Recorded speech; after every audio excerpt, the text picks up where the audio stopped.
जय हिंद विद्यार्थियों। सिद्धिविनायक संग्रिया की इस ऑनलाइन प्रस्तुति में मैं सुरेंद्र कश्यप आप सभी का हार्दिक स्वागत करता हूं। विद्यार्थियों, आज हिंदी साहित्य के अंतर्गत हमारा अध्याय 8 होगा जिसका हम अध्ययन करेंगे, जिसका नाम है राम की शक्ति पूजा। कवि सूर्यकांत त्रिपाठी निराला। कवि परिचय।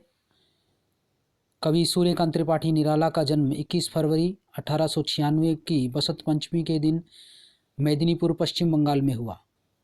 3 वर्ष की छोटी अवस्था में ही निराला जी की माता का निधन हो गया और युवावस्था तक आते आते पिताजी का भी निधन हो गया।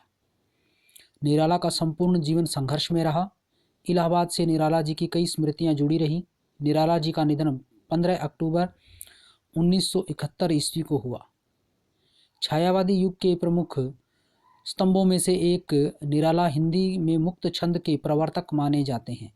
विद्यार्थियों, हिंदी में निराला जी के समकालीन और इनसे पूर्व जो भी कविताएं रची जाती थी वो किसी न किसी छंद में होती थी, अर्थात जिसमें मात्राओं वर्णों का एक निश्चित क्रम होता था, उसका पूरा ध्यान रखा जाता था। लेकिन निराला जी ने इस चीज़ का विरोध किया और उन्होंने मुक्त छंद की शुरुआत की, इसलिए इन्हें मुक्त छंद का प्रवर्तक कहा जाता है। निराला जी के प्रमुख काव्य संग्रह अनामिका, परिमल, गीतिका, तुलसीदास, अणिमा, बेला, नए पत्ते, अर्चना, आराधना, गीत गूंज आदि हैं। निराला का गद्य साहित्य भी काफ़ी लोकप्रिय रहा है, अर्थात इन्होंने गद्य में उपन्यास, नाटक इत्यादि भी रचे हैं। पाठ परिचय। प्रस्तुत काव्यांश निराला की राम की शक्ति पूजा से संकलित है। इसमें अन्याय पर न्याय की, असत पर सत की, अधर्म पर धर्म की, रावणत्व पर राम की और अनंत निराशा पर आशा की विजय दिखलाकर सांस्कृतिक प्रतिमानों को प्रस्तुत किया गया है। विद्यार्थियों, प्रस्तुत जो कविता है राम की शक्ति पूजा, इसमें जो राम है वो न्याय के, सत्य के, धर्म के, रामत्व के प्रतीक हैं और जो रावण है वो अन्याय का, अधर्म का, असत का प्रतीक माना गया है। और इस तरह से रावण के ऊपर राम की विजय दिखा करके हमारी संस्कृति के जो प्रतिमान है, हमारी संस्कृति के जो मूल्य हैं, उन्हीं को यहाँ प्रस्तुत किया गया है। यह कविता मानव मन के अंतर्द्वंद्वों की कथा है। मानव मन के जो अंतर्द्वंद्व हैं, मानव मन में जो विचार हैं, द्वंद्व है, क्या करें क्या ना करें, कि जो पशोपेश चलता रहता है, उसी को इस कविता में बड़े सुंदर तरीके से दिखाया गया है। जो मानव जीवन के अनवरत संघर्ष में विद्यमान जिजीविषा को व्यक्त करती है। और ये कविता ऐसी कविता है जो मानव के जीवन में चलने वाले जो संघर्ष है और उन संघर्षों के बीच जिजीविषा अर्थात जीवन जीने की जो तीव्र इच्छा, ये तीव्र शक्ति है, उसको व्यक्त करने वाली ये कविता है। प्रस्तुत कविता में राम रावण युद्ध सत और असत की दो विरोधी प्रवृत्तियों की टकराहट है। राम और रावण का जो युद्ध दिखाया गया है विद्यार्थियों, वो राम सत्य के प्रतीक और रावण असत का प्रतीक है। तो इन्हीं दो विरोधी प्रवृत्तियों की टकराहट को इस युद्ध में या इनके संघर्ष को युद्ध में दिखाया गया है। व्यक्ति को राम की तरह विपदा और संकटकालीन परिस्थितियों में अपने संगी मित्रों से परामर्श लेकर कठिनाइयों पर विजय प्राप्त करनी चाहिए। विद्यार्थियों, राम ने अपने साथियों से परामर्श करके महाशक्ति की आराधना की और महाशक्ति के आशीर्वाद से उन्होंने रावण पर विजय प्राप्त कर ली। यहाँ इस काव्यांश में भी हमें ये सिखाया गया है कि हमारे जो परम मित्र है, परम हितैषी हैं, हमें उनके साथ विचार विमर्श करके ही जीवन की कठिनाइयों से पार पाना चाहिए। सीता का हरण कर अट्टहास कर रहे रावण के साथ शक्ति को देखकर राम निराश हो जाते हैं, किंतु विभीषण, जम्बवान, हनुमान आदि मित्रों की सलाह पर शक्ति की उपासना करते हैं। राम का यह संघर्ष विषमता और हताशा से त्रस्त मानवता की दानवता की शक्ति संपन्नता के विरुद्ध निरंतर संघर्ष करने की प्रेरणा देता है। अर्थात राम रावण जो युद्ध है उसमें राम का संघर्ष है वो मानवता के ऊपर दानवता की जो शक्ति है, अर्थात मानवता राम के अंदर थी और दानवता रावण के अंदर थी, और रावण के साथ शक्ति, महाशक्ति देवी दुर्गा भी उसके साथ हो चली थी। तो इस तरह से उस संघर्ष, उस ऐसी विकट परिस्थिति में संघर्ष करने की प्रेरणा देने वाली ये कविता है। पराजित होकर भी मानव मन को हार स्वीकार नहीं करनी चाहिए। यही राम की शक्ति पूजा का आशावादी संदेश है कि हम कितने भी पराजित हों लेकिन हमें हार स्वीकार नहीं करनी चाहिए या हमें हारना नहीं चाहिए, बार बार संघर्ष करना चाहिए। यही इस कविता में संदेश दिया गया है। तो विद्यार्थियों शुरू करते हैं आज की हमारी ये कविता। इससे पहले हमने कवि परिचय और पाठ परिचय को पढ़ा। कवि परिचय से विद्यार्थियों 4 नंबर का प्रश्न आने वाला है, निश्चित रूप से प्रश्न आएगा ही, इसलिए आप उसकी अच्छी से तैयारी करें। अब आते हैं हम सप्रसंग व्याख्या पर। है अमानिशा उगलता गगन घन अंधकार, खो रहा दिशा का ज्ञान, स्तब्ध है पवन चार, अप्रतिहत गरज रहा पीछे अंबुधि विशाल, भूधर ज्यों ध्यान मग्न केवल जलती मशाल, स्थिर राघवेंद्र को हिला रहा फिर संशय, रह उठता जग जीवन में रावण जय भय, जो नहीं हुआ आज तक हृदय रिपुद में श्रांत, एक भी अयुत लक्ष्य में रहा जो दुराक्रांत, कल लड़ने को रहा विकल वह बार बार, असमर्थ मानता मन उद्यत हो हार हार। विद्यार्थियों, यहाँ कवि निराला जी व्यक्त कर रहे हैं, उस वातावरण को बता रहे हैं जैसा वातावरण वहाँ था और किस तरह से राम के मन में एक संशय था कि कल होने वाले, अगले दिन होने वाले युद्ध में क्या होगा। जो राम का मन कभी भी किसी शत्रु से नहीं डरा है, उसके मन में एक शंका उत्पन्न हो गई है, क्योंकि महाशक्ति है वो रावण का साथ दे रही थी, इसलिए राम के मन में एक भयंकर शंका का जन्म हो चुका है। उसी का चित्रण यहाँ कवि ने किया है अमानिशा की, अमानिशा अर्थात अमावस्या की रात्रि, अमावस्या की रात है, उगलता गगन घन अंधकार, और चारों तरफ अंधकार ही अंधकार है, गगन है, आसमान बादल है, वो अंधकार को उगल रहे हैं और ज़्यादा बढ़ा रहे हैं। विद्यार्थियों, अमावस्या की जो रात्रि होती है वो अंधेरी रात होती है, उस दिन सबसे ज़्यादा अंधेरा उस रात्रि में होता है। तो उसी रात का वर्णन यहाँ कवि ने किया है। भयंकर अंधकार चारों तरफ है और वो अंधकार इतना है, खो रहा दिशा का ज्ञान, चारों तरफ दिशाओं का ज्ञान भी खो रहा है, कौन सी दिशा किधर है ये भी पता नहीं चल रहा है। स्तब्ध है पवनचार, और पवनचार से यहाँ अर्थ है गर्मी की ऋतु में चलने वाली जो विशेष हवा है वो भी स्तब्ध है, स्थिर है, वो चल नहीं रही है।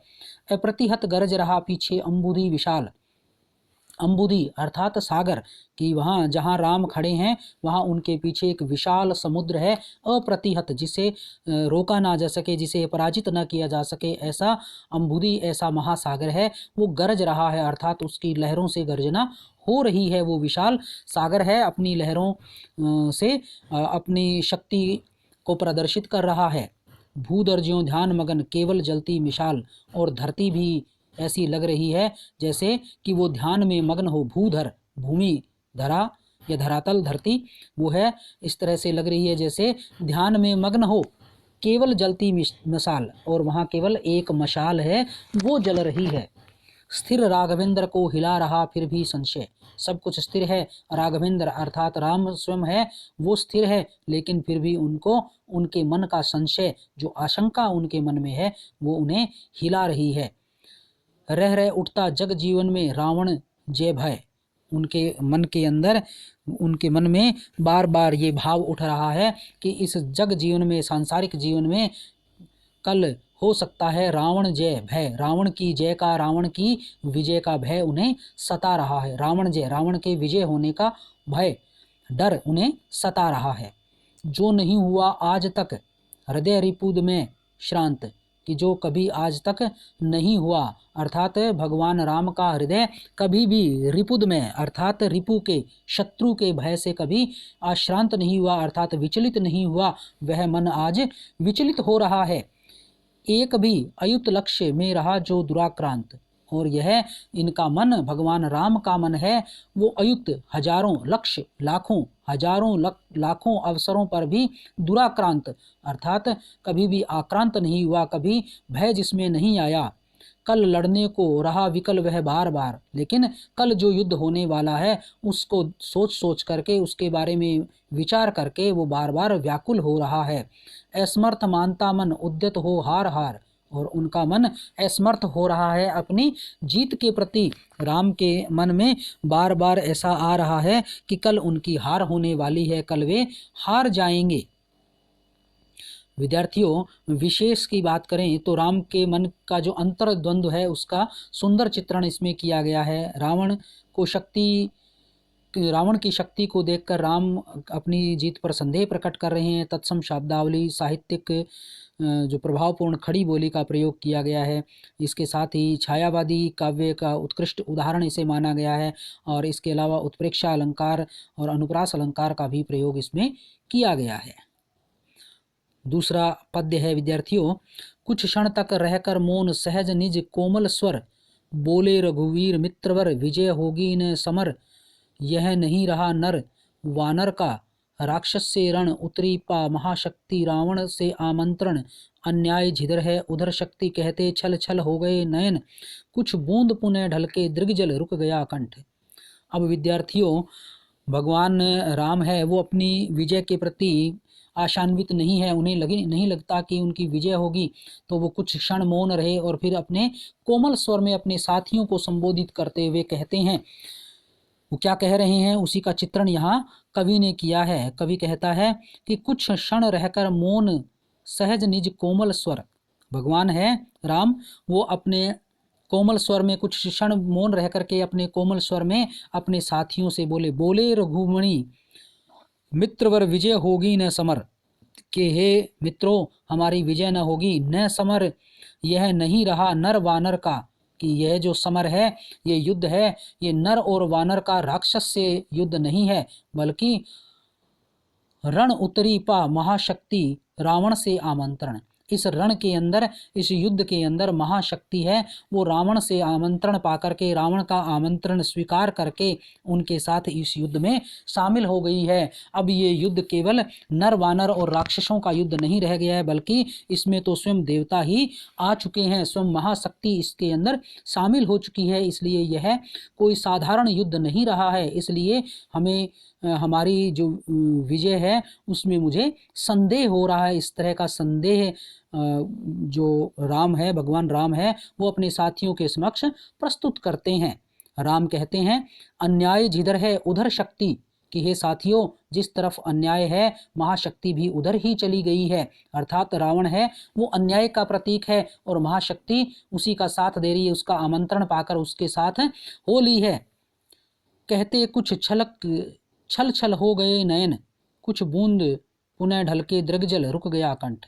और इतना कहते कहते भगवान की आंखें हैं वो आंसुओं से भर गई और उनके आंखों से कुछ आंसू, दृग्जल कुछ आंसू है वो नीचे ढलक गए, भूमि पर गिर गए, उनका कंठ अवरुद्ध हो गया, वो इसके आगे और कुछ भी न बोल सके।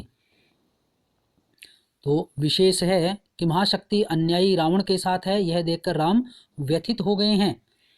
कवि ने राम के मन की गहन वेदना का चित्र प्रस्तुत किया है। पुनरुक्ति प्रकाश और अनुप्रास अलंकार है। वर्णात्मक शैली, सजीव सरल सशक्त साहित्यिक बोली में कवि ने रचना प्रस्तुत की है। तीसरा पद्य है विद्यार्थियों, चमका लक्ष्मण तेज प्रचंड, धस गया धरा में कपि, गह युगपद मस्तक दंड, स्थित्र जाम्बवान, समझते हुए जो सकल भाव, व्याकुल सुग्रीव हुआ डर में जो विषम घाव, निश्चित सा करते हुए विभीषण कार्यक्रम, मौन रहा यूं स्पंदित वातावरण विषम। अब ये इस तरह की भगवान के मुख से इस तरह की बातें सुनकर के चारों तरफ एक शांति सी छा गई है, सारा वातावरण है वो निस्तेज हो गया है। उसी क्षण का वर्णन करते हुए कवि निराला जी कहते हैं कि चमका लक्ष्मण तेज प्रचंड, धस गया धरा में, कि लक्ष्मण जी जो महाप्रचंड तेजवान थे, जिनके मुख पर एक अदम्य अद्भुत तेज रहता था, कांति या चमक रहती थी, वो सारी कांति या प्रचंड तेज है वो धस गया धरा में, वो धरा में धस गया, अर्थात वो चमक एकदम से समाप्त हो गई, उनका तेज है वो चला गया, वो निस्तेज हो गए। कपि गह युगपद, कपि अर्थात हनुमान, गह पकड़ लिए, युगपद दोनों पद, भगवान राम के दोनों पैर उन्होंने पकड़ लिए। मसक दंड स्थिर जम्बवान, और जो जम्बवान थे, जामवंत जिन्हें साधारण भाषा में कहा जाता है जामवंत या जम्बवान, जो भालू सेना के नायक थे, सेनापति थे, उन्होंने अपने दोनों भुजाओं को कस करके पकड़ लिया। मशक के समान, जो मोटे गोल तकिए के समान जो उनकी विशाल भुजाएं थी, उन भुजाओं को, उन भुजदंडों को पकड़ लिया और एक जगह वो स्थिर हो गए। समझते हुए ज्यों सकल भाव व्याकुल सुग्रीव हुआ, और सुग्रीव जो थे इस संपूर्ण वानर सेना के अधिपति, वो भी सारे भावों को समझते हुए व्याकुल से वहीं पर खड़े रह गए। डर में जो विषम घाव निश्चित सा करते हुए विभीषण कार्यक्रम, और विभीषण भी डर करके इस विषम परिस्थिति को समझ करके, विषम घाव इस विषम परिस्थिति को, इस दुख पहुंचाने वाली या अनिष्ट चाहने वाली इस घड़ी को देख करके इस कार्यक्रम को निश्चित सा करते हुए विभीषण भी है वो मौन एक जगह खड़े रह गए। मौन रहा यूं स्पंदित वातावरण विषम, और जैसे लग रहा था सारा वातावरण ही इन विषम परिस्थितियों के कारण एकदम स्पंदन होना, उसमें किसी तरह की हलचल होना बंद हो गया, और वो विषम वातावरण एक जगह मौन होकर के स्थिर हो गया। चारों तरफ एक विषम शांति सी छा गई है। विशेष में हम विद्यार्थियों दे सकते हैं कि धीरज के धनी राम को विचलित और व्यथित देखकर उनके साथी भी कुछ नहीं कर पा रहे थे।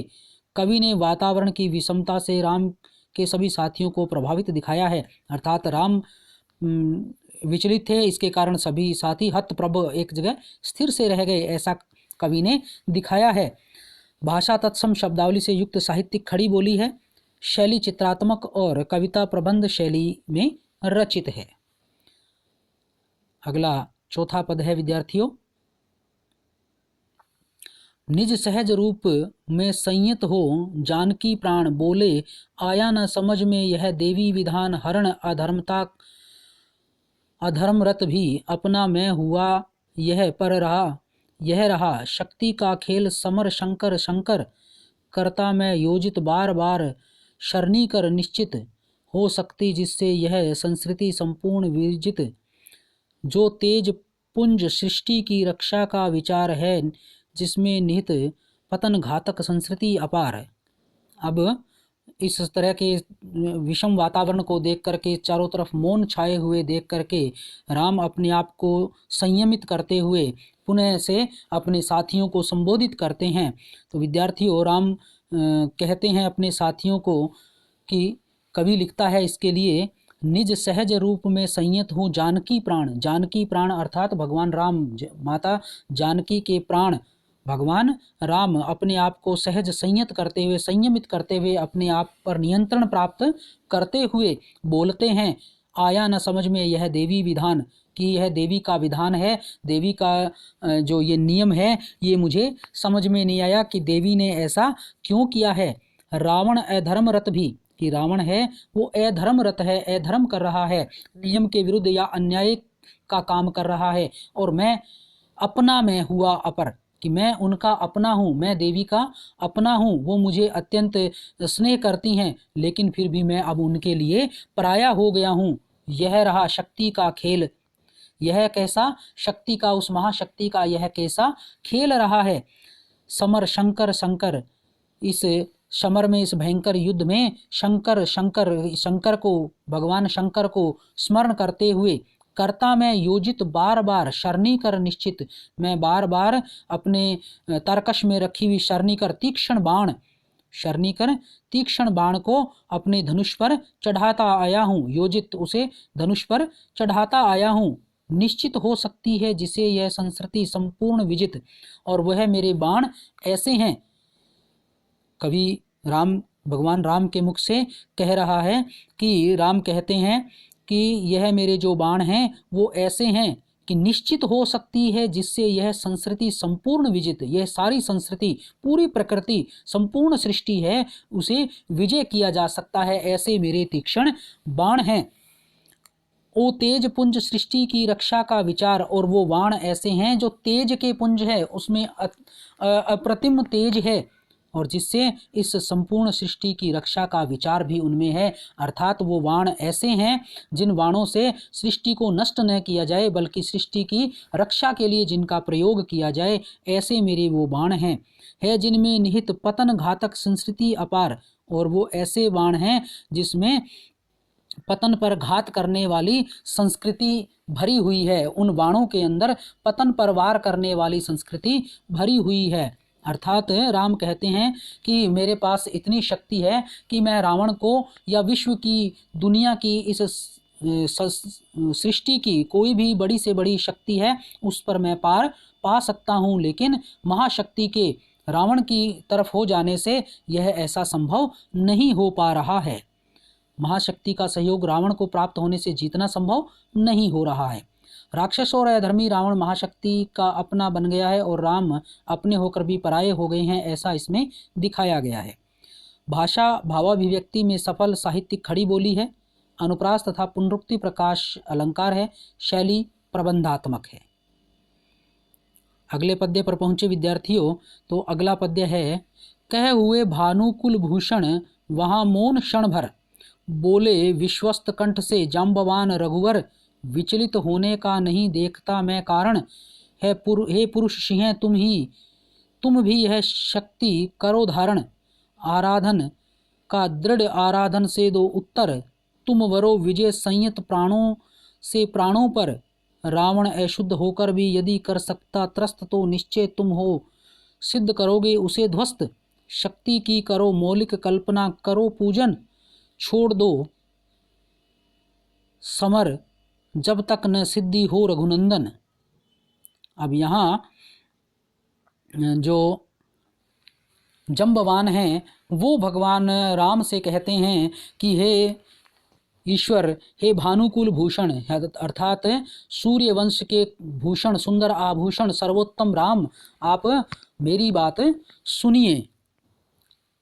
कि कह भानुकुल भूषण वहाँ मौन क्षण भर, बोले विश्वस्त कंठ से जम्बवान, कि विश्वस्त कंठ से अपने विचारों में, अपने भावों में, अपनी बोली में एक विश्वास भर करके जम्बवान कहने लगे कि हे रघुवर, विचलित होने का नहीं देखता मैं कारण, कि आपके विचलित होने का कोई कारण नहीं है, कोई ऐसी बात नहीं है कि जिससे आपको डर लगे, आपका मन विचलित हो जाए। हे पुरुष सिंह, कि हे पुरुषों में सिंह, हे पुरुष के समान, सिंह के समान पुरुष, तुम भी यह शक्ति करो धारण, कि रावण ने शक्ति धारण की है तो तुम भी इस शक्ति को धारण करो। आराधन का दृढ़ आराधन से दो उत्तर, कि रावण ने आराधना करके शक्ति को अपने पास बुलाया है, उसका आह्वान किया है, शक्ति उसके पास चली गई है, तो तुम भी दृढ़ आराधन, उससे भी भयंकर आराधना करके उसकी उस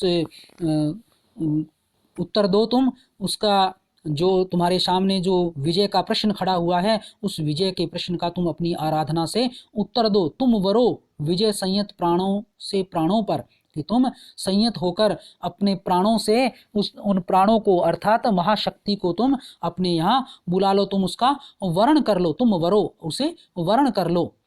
रावण अशुद्ध होकर भी यदि कर सकता त्रस्त, कि रावण अशुद्ध है, राक्षस है, अधर्मी है, नीच है और अन्याय का साथ देने वाला है, तो वो ऐसा व्यक्ति है, वो यदि शक्ति का आह्वान करके उसे अपने पास बुला सकता है, त्रस्त कर सकता है, सबको हरा सकता है, तो निश्चय ही सिद्ध करोगे उसे ध्वस्त, के तुम निश्चित ही सिद्धि प्राप्त करके, शक्ति का आराधन करके तुम उसे ध्वस्त कर दोगे, रावण को तुम पराजित कर दोगे।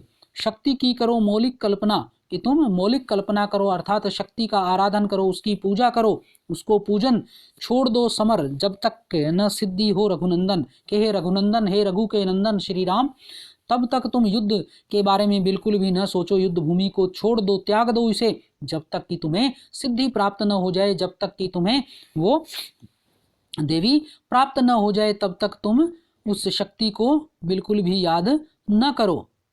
विशेष इन पंक्तियों में जम्बवान के आत्मविश्वास से परिपूर्ण परामर्श का वर्णन है। जैसा हमारे जो परम हितैषी मित्र हमें जिस तरह से आत्मविश्वास के साथ परामर्श देते हैं, वैसा ही यहाँ दिखाया गया है विद्यार्थियों।